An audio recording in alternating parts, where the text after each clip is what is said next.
44 quilos. Foi o que eu emagreci usando conhecimento em bioquímica, indo de 120 quilos até 76. Foi uma jornada longa de 4 anos e muito estudo e foi o que me motivou a fazer minha pós-graduação em bioquímica. E se você quer aprender tudo o que eu aprendi nesse caminho, eu reuni todo esse conhecimento em um e-book chamado As 6 Sabedorias Bioquímicas. Descubra todos os segredos da bioquímica para reeducar o seu corpo e mudar completamente a sua vida. Custa só 25 conto, é o preço de uma pizza que você vai pagar para nunca mais precisar comer pizza. Link na descrição.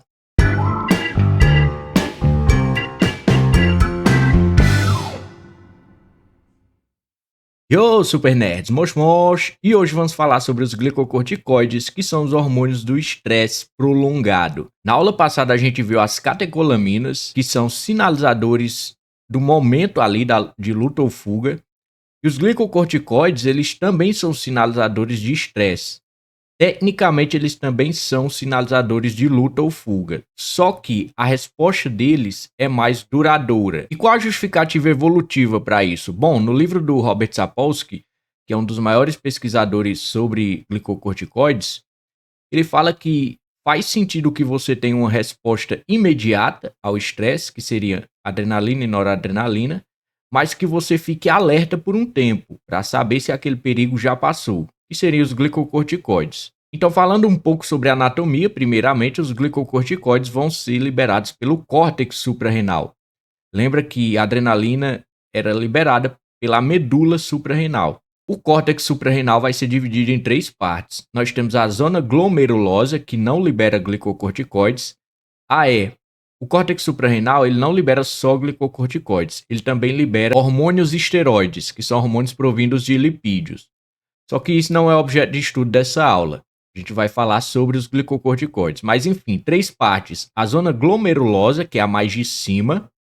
Essa zona produz aldosterona e não tem a enzima necessária para produzir glicocorticoides nem hormônios esteroides, que seria a 17-alfa-hidroxilase.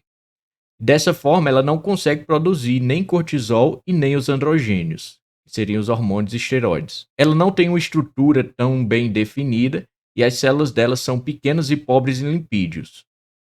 Já já você vai ver por que isso é interessante. Bom, nós temos outras 2 zonas. Logo abaixo da zona glomerulosa tem a zona fasciculada. Essa zona ela tem células ricas em lipídios, chamadas células clorais, e é a zona mais espessa, que produz cortisol e androgênios. Compreende a 75% do córtex. Abaixo da zona fasciculada a gente tem a zona reticular. Ela circunda a medula e também produz cortisol e androgênios. E as células dela são deficientes em lipídios, mas contém grânulos de lipofuscina, ou seja, pequenas reservas de lipídios. Por que essas células têm que ter reservas de lipídio? Porque os glicocorticoides vão precisar de lipídios para sua síntese. Só que olha a parte interessante que eu falei. Por que está falando sobre essas zonas aí, a anatomia? Olha que interessante. Essas zonas do córtex suprarrenal, elas podem atrofiar ou sofrer hiperplasia. Então, uma estimulação crônica do córtex suprarrenal pode causar hiperplasia dessas zonas que produzem glicocorticoides. Elas podem até mesmo chegar a tocar a cápsula externa. Elas vão se projetando até tocar a cápsula externa. Ou seja, alterações morfológicas podem acontecer se você tiver uma estimulação crônica do córtex suprarrenal. Isso vai ser importante para capítulos posteriores desse canal aqui, quando a gente estiver falando sobre coisinhas relacionadas ao estresse, manejo do estresse, no metabolismo e etc. Então, por isso que é importante entender apenas um pouco sobre a anatomia do córtex suprarrenal. Por fim, admite-se que a zona fasciculada ela esteja mais relacionada, porque as duas liberam cortisol, né? Mas a zona fasciculada estaria mais relacionada à liberação de cortisol mediante um estímulo agudo, ou seja, realmente um estressor, e a zona reticular estaria relacionada à liberação basal de cortisol. Então, por que nós precisamos de uma liberação basal de glicocorticoides? Bom, O seu corpo está em um constante equilíbrio entre o sistema nervoso simpático e o parasimpático. O parasimpático é o do relaxamento. O sistema nervoso simpático seria o da ação. Resumindo aqui, você não pode ficar totalmente relaxado. Então, mesmo quando você está dormindo, existe uma liberação, mesmo que muito baixa, de glicocorticoides, mas ainda existe uma liberação muito baixa. Então, você não pode ficar totalmente relaxado, assim como você não pode ficar totalmente no 200%, que seria um estado estressado. Então, você precisa ter uma liberação ali basal, uma liberação normal. Ah, estou no meu normal. Você precisa ter uma liberação de glicocorticoides. As pessoas costumam vilanizar os glicocorticoides. Nossa, eu tenho que fazer meu exame, ver se meu cortisol tá alto. Tenho que olhar meu cortisol para ver se eu estou estressado. O pessoal costuma vilanizar, por exemplo, pessoal que treina, costuma vilanizar o cortisol, querer fazer exame e tal. Sendo que o cortisol é o que permite você treinar em primeiro lugar. Porque o treino é um estado estressor. O problema é quando você tem uma estimulação crônica do cortisol. Ou seja, quando você tem vários picos de estresse ao longo do dia. Mas como eu disse, cenas dos próximos capítulos desse canal. Aqui a gente está entendendo a endocrinologia do cortisol. Bom, falei para vocês que o cortisol precisa de lipídios, né? Para ser sintetizado, ele vai precisar do colesterol. Então esses aí são alguns dos caminhos que o colesterol pode tomar dentro do córtex suprarrenal. Então, em verde você está vendo as enzimas e em amarelo você está vendo as substâncias nas quais essas enzimas convertem o colesterol. Então, por exemplo, o caminho para o cortisol, que seriam os glicocorticoides, hormônios do estresse, seria colesterol, pregnenolona, 17-alfa-hidroxipregnenolona, alfa-hidroxiprogesterona, desoxicortisol, cortisol. E as enzimas que fazem isso são essas que estão ao lado das setas. A zona glomerulosa, que é a primeira, a mais de cima do córtex suprarrenal, ela não tem essa enzima ali, 17-alfa-hidroxipregnenolona. Por isso ela não consegue sintetizar cortisol. Ela não consegue tomar naquela zona ali. Não é possível tomar esse caminho de conversões aí. Ela carece da enzima necessária. A etapa limitadora da síntese de cortisol vai ser a conversão em pregnenolona. E ela vai depender da disponibilidade de colesterol, ou seja, precisamos do colesterol, obviamente, para sintetizar isso, e do estímulo do ACTH. Esse estímulo do ACTH vai ser a escadinha, que a gente vai ver daqui a pouco. A escadinha de estímulo do cortisol.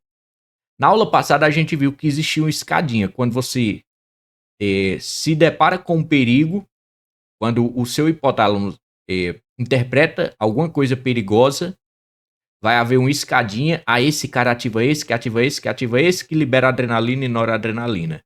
Aqui vai ser do mesmo jeito. Vai haver uma escadinha que nós vamos ver daqui a pouco. Então, o colesterol sendo convertido em pregnenolona é a etapa limitadora. E vai depender da disponibilidade de colesterol, se a gente tem lipídios para fazer esse cortisol, e do estímulo do ACTH. E qual seria a escadinha de ativação para liberar os glicocorticoides? Preste muita atenção. Existe uma parte do seu cérebro chamada hipotálamo. Esse seria o seu cérebro reptiliano. Como assim reptiliano? O hipotálamo, ele é um centro de controle de coisas automáticas. A gente chama de cérebro reptiliano porque ele deve ter surgido muito cedo na evolução. Porque ele é o mais primal, ele está relacionado a desejos primais. Susto, medo, comer, buscar se reproduzir, são os desejos mais primais. Esse hipotálamo, quando ele interpreta algo... e como é que ele interpreta as coisas? Ele vai pegar informações dos seus sentidos, ele vai pegar informações do que está acontecendo na sua corrente sanguínea, se tem alguma coisa alta demais, se você está hipoglicêmico e tal. Ele vai pegar informações da amígdala, que é o seu centro de controle de emoções, e ele vai pegar informações do seu hipocampo, que está relacionado à sua memória. Então, o hipotálamo é esse centro que vai decidir se você está em perigo ou não, se você deve ficar relaxado ou não. O hipotálamo, após recolher essas informações, se ele decide que você está estressado, começa a cascata de liberação dos glicocorticoides. Como é essa cascata? O hipotálamo vai liberar CRH. Aí tá em inglês na imagem, tá? Mas é CRH. Hormônio liberador de corticotrofina. Nossa, como é que eu vou memorizar isso? Ó, hormônio liberador de corticotrofina. É um hormônio que vai mandar fazer uma corticotrofina. E o que seria uma corticotrofina? Trofina, na endocrinologia, você vai lembrar sempre que é mandar fazer alguém. Trofina é mandar fazer alguém. Corticotrofina, mandar fazer corticocortisol.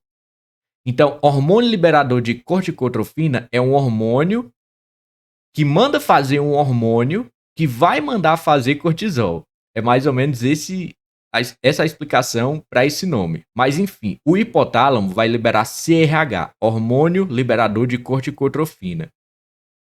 Esse CRH vai estimular a hipófise, que é outro centrozinho de controle ali, neuroendócrino, vai estimular a hipófise a fazer ACTH, hormônio adrenocorticotrófico. Novamente, como é que eu vou memorizar o que faz esse adrenocorticotrófico? Ó, adrenocorticotrófico, trófico, trofina, eu falei para vocês que é mandar fazer alguém. Adrenocórtico, ou seja, vai mandar fazer cortisol nas suas adrenais, no seu córtex adrenal, suprarrenal. Então, ACTH, adrenocorticotrófico, vai mandar fazer os glicocorticoides no seu córtex adrenal, suprarrenal no caso. Mas ó, voltando, o hipotálamo percebeu o perigo, liberou CRH na sua hipófise. A hipófise, em resposta a isso, vai liberar ACTH. Esse ACTH vai estimular o seu córtex suprarrenal a liberar glicocorticoides, ou seja, liberar cortisol, hormônio do estresse. Lembrando que isso aqui está acontecendo simultaneamente com a liberação de adrenalina e noradrenalina, no caso de um estresse agudo, né? Que seria o que a gente viu na aula passada, as catecolaminas. Lembra que a gente precisa do colesterol para fazer cortisol. Então nós precisamos que o ACTH inicie o processo, diga, ó, tá na hora de fazer glicocorticoides, estamos estressados, tá na hora de fazer cortisol. Então precisamos que ele dê esse sinal e precisamos da matéria-prima, que é o colesterol. Então, você está no ponto 1 ali, você está vendo o ACTH chegando e estimulando a proteína GS, que vai ativar uma cascata de segundos mensageiros, AMP cíclico, e estimular a proteína quinase A. Eu não sei o que são segundos mensageiros, eu não sei o que é essa cascata. Eu tenho uma aula aí de comunicação e sinalização celular, vai lá assistir. Mas enfim, guarda isso, porque isso aqui é só metade da coisa. O ACTH estimulou a proteína GS, que através de uma cascata de segundos mensageiros estimulou a proteína quinase A. Isso é só metade. Vamos para o ponto 2. Lá no ponto 2 nós temos o LDL, que é uma gordura. Ela vai ser usada para fazer o colesterol. O nosso córtex suprarrenal consegue usar tanto o colesterol sanguíneo quanto as reservas lipídicas. Lembra das células que têm lipídios? Por isso que eu falei lá no começo sobre a anatomia.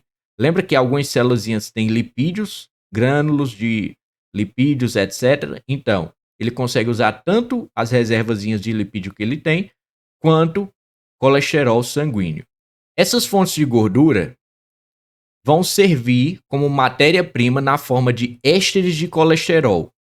E aí que entra a proteína quinase A. Lembra a proteína quinase A que foi ativada devido à cascatazinha ACTH, proteína G? Bom, a proteína quinase A vai estimular uma enzima chamada colesterol éster hidroxilase, que é essa CEH. Essa enzima vai transformar esses ésteres de colesterol em colesterol. Aí de onde é que está saindo esses ésteres de colesterol? Acabei de dizer, lembra? Está vindo tanto do colesterol sanguíneo quanto das reservazinhas de lipídio que o córtex suprarrenal tem. Beleza, agora nós temos o colesterol. Lembra que o objetivo é fazer glicocorticoides, ou seja, cortisol. Quem é que vai transformar o colesterol em cortisol? Lembra, é aquela primeira etapa lá de conversão em pregnenolona. Isso já vai acontecer na mitocôndria. E aí nós vamos ter todo aquele caminhozinho que eu mostrei no slide passado até o cortisol. E aí o cortisol vai ser liberado na corrente sanguínea para ativar os seus efeitos relacionados ao estresse. Bom, falei para vocês que nós temos uma liberação basal de cortisol. Então você tem uma liberação normal, independente se você está estressado ou não, existe uma variação de liberação de cortisol ao longo do seu dia. Quando você está próximo de tomar o café da manhã, o ACTH aumenta. Por quê? Porque você precisa levantar, seu corpo precisa se mobilizar. Você precisa de energia, você precisa desse estresse inicial. Então, quando está próximo do momento de você acordar, o seu cérebro estimula o seu córtex suprarrenal através do ACTH. Vai acontecer aquela cascatazinha. Então, o ACTH vai mandar fazer cortisol. Então, seus níveis de cortisol são altos pela manhã, principalmente antes do seu horário do café da manhã. E aí que entra uma coisa interessante. Como é que o seu corpo sabe que é amanhã? Ele vai supor isso através da luz do sol. Então, geralmente ele vai usar duas informações: a hora que você toma café e o momento em que você olha para o sol, quando você acorda. Por isso que é muito importante você olhar para o sol de manhã, logo que você acorda, porque você está dando informação ao seu corpo. Ó, a gente acorda essa hora. Você está tornando o seu metabolismo mais estável. Às vezes, pode ocorrer problemas de insônia, por exemplo, quando as pessoas não têm contato com o sol e o horário delas do café da manhã é muito instável. Às vezes toma 8 horas, às vezes 9, às vezes não toma. E aí o corpo ele começa a se perder nesse ciclo, chamado ciclo circadiano. É o ciclo que o corpo usa para regular o sono. O corpo começa a se perder. E aí ele não sabe mais a hora que você tem que acordar. E aí o que é que acontece? Ele tem que chutar isso. Ou seja, ele não sabe mais a hora certa de você acordar. E aí ele fica chutando. Chutando para saber que horas você tem que acordar, de acordo com o seu gasto energético. Qual é o problema disso? Bom, às vezes você vai acordar muito tarde ou muito cedo. Essa liberação de ACTH vai acontecer muito cedo ou muito tarde. Se acontecer muito cedo, é aquele momento onde você acorda, sei lá, 2 horas da manhã e não consegue mais dormir, porque o seu corpo já liberou cortisol, já liberou ACTH e cortisol. Ele não sabe que você deveria dormir até mais tarde, então ele já está liberando. Ou, se ele libera muito tarde, aí você não consegue acordar. Por quê? Porque você precisa dessa carga de cortisol para acordar. Se você não tiver, você vai ficar sonolento, você não vai querer sair da cama. E finalmente, ó, vimos um pouquinho da anatomia, justificativa evolutiva, como é que ocorre a síntese, a cascatazinha de liberação dos glicocorticoides. Vimos também como é que ocorre a nível bioquímico, né? Vimos lá, vem, se liga na proteína GS e finalmente os efeitos. O que é que os glicocorticoides vão fazer? Lembra que os glicocorticoides estão relacionados à resposta ao estresse. Então, quando você está estressado, quando você está mediante um perigo, vão acontecer duas coisas. Vai liberar as catecolaminas, que foram a aula passada, e vai liberar os glicocorticoides. Lembrando que a gente precisa desses dois, porque as catecolaminas estão relacionadas a uma coisa mais potente e aguda, ao estresse, e os glicocorticoides a uma resposta mais prolongada. Então vai acontecer tudo isso aí, são os efeitos dos glicocorticoides. Os glicocorticoides são extremamente importantes. Estresse é um dos maiores males da humanidade no mundo moderno. Então, acho interessante trazer aqui a endocrinologia dos glicocorticoides, porque com certeza esses caras vão aparecer aqui mais vezes na Atlas, em coisinhas mais interessantes que a gente estiver vendo no futuro, sobre artigos, livros e etc.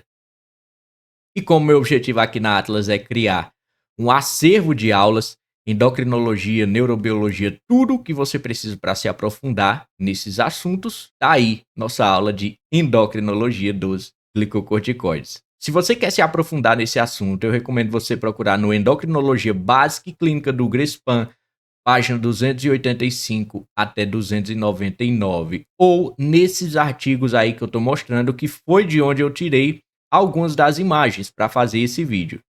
Bons estudos e até a próxima!